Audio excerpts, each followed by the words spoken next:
Pelaksana tugas Gubernur Aceh Nova Iriansyah meresmikan Muda Cafe Selasa 14 Juli 2020.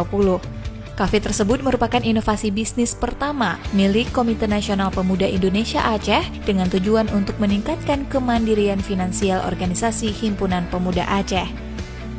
Kafe yang terletak tepat di samping kantor DPD KNPI di Jalan T. Hasande, Simpang Jambotape tersebut menawarkan kopi khas Aceh dan berbagai minuman serta makanan yang sedang hits di kalangan pemuda Aceh saat ini.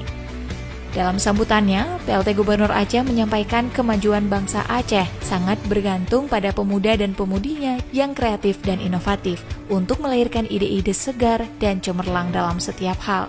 Ia menambahkan, dengan adanya kreativitas dan inovasi menjadikan perbedaan antara pemuda-pemuda dan unik di mata semua orang.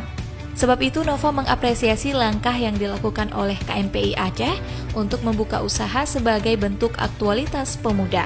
Dengan ini diharapkan akan memberikan dampak baik dan memberikan wadah baru bagi pemuda-pemudi kreatif untuk bisa terus berkarya dan berinovasi.